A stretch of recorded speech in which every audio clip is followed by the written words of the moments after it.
কেউ মালা কেউ তজবি গলে, তাই তো রেজাদ ভিন্ন বলে।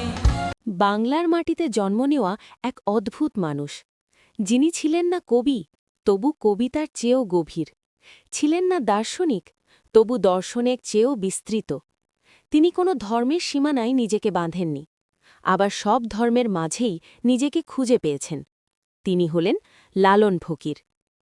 আজকের এই ভিডিওতে আমরা আলোচনা করব লালন ফকিরের 7টি অমর গান, যেগুলো শুধু গান নয়, এগুলো জীবনবোধ, আত্ম অনুসন্ধান, মানবতাবাদের দর্শন আর মানুষের ভেতরের মানুষকে খুঁজে পাওয়ার চিরন্তন আহ্বান। এই গানগুলো শতাব্দীর পর শতাব্দী ধরে মানুষ গাইছে, শুনছে, ভাবছে এবং যতবার শোনা যায় ততবার নতুন অর্থ নিয়ে হাজির হয়।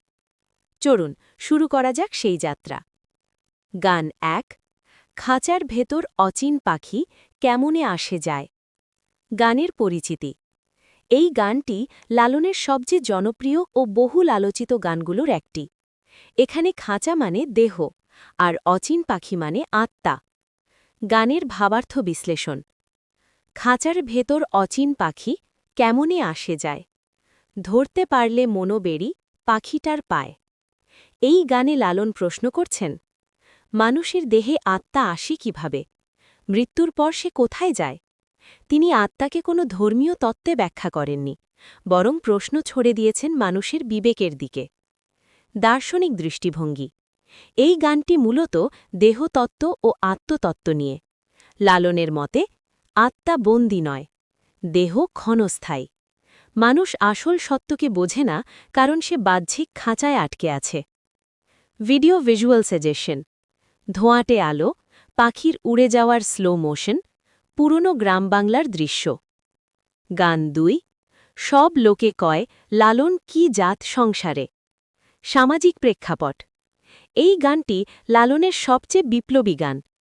সব লোকে কয় লালন কি জাত সংসারে। লালন বলে, জাতের কি রূপ দেখলাম না এই নজরে। জাত ব্যবস্থার বিরুদ্ধে প্রতিবাদ। লালন এখানে প্রশ্ন তুলেছেন, মানুষ কেন মানুষকে জাত দিয়ে বিচার করে। তিনি বলেন, জন্ম দিয়ে জাত নির্ধারণ করা যায় না, মানুষ হওয়াটাই সবচেয়ে বড় পরিচয়। ধর্ম ও মানবতা। এই গান হিন্দু মুসলমান বিভাজনের বিরুদ্ধে এক চিরন্তন প্রতিবাদ। লালনের কাছে মানুষই শেষ সত্য, মানবতাই শেষ ধর্ম। আধুনিক প্রাসঙ্গিকতা। আজও এই গান সমান প্রাসঙ্গিক। সাম্প্রদায়িকতা, ধর্মীয় বিদ্বেষ, সামাজিক বৈষম্য সবকিছুর বিরুদ্ধে এই গান এক শক্তিশালী অস্ত্র। গান 3, 3 পাগলের হলো মন। প্রতীকের ব্যবহার। এই গানে 3 পাগল আসলে 3টি শক্তির প্রতীক: মন, প্রাণ, আত্মা। আধ্যাত্মিক ব্যাখ্যা। লালন এখানে বলেছেন, মানুষ যখন এই 3টিকে একত্র করতে পারে তখনই সে সত্যের কাছে পৌঁছায়। এই গানটি সাধনার গান। এখানে পাগলামি মানে সামাজিক নিয়ম ভেঙে সত্যের পথে হাঁটা। সুর ও আবেশ। এই গানে সুর ধীরে ধীরে শ্রোতাকে তন্ময় করে তোলে। এটি সাধারণত রাতের বেলা একতারা হাতে গাওয়া হয়। গান 4, মন রে বোঝনে বোঝনে, তুই নিজের খবর রাখিস নে। আত্মসংলাপের গান। এই গানটি যেন নিজের সঙ্গে নিজের কথোপকথন। মন রে বোঝনে বোঝনে, তুই নিজের খবর রাখিস নে। মানসতাত্ত্বিক বিশ্লেষণ। লালন এখানে বলছেন, মানুষ সব জানে কিন্তু নিজেকে জানে না। এই গানটি আত্মজিজ্ঞাসার প্রতীক। আধুনিক জীবনে প্রয়োগ। আজকের ব্যস্ত জীবনে আমরা কাজ জানি, প্রযুক্তি জানি, কিন্তু নিজের মন জানি না। এই গান সেই শূন্যতাকে সামনে আনে। গান 5, আছেরে মনের মানুষ চোখে দেখা যায় না। লালনের দর্শনের মূল। এই গানেই লালনের দর্শন সবচেয়ে স্পষ্ট। মনের মানুষ মানে ঈশ্বর, আত্মা, সত্য অথবা প্রকৃত নিজস্ব সত্তা। গূঢ় দর্শন।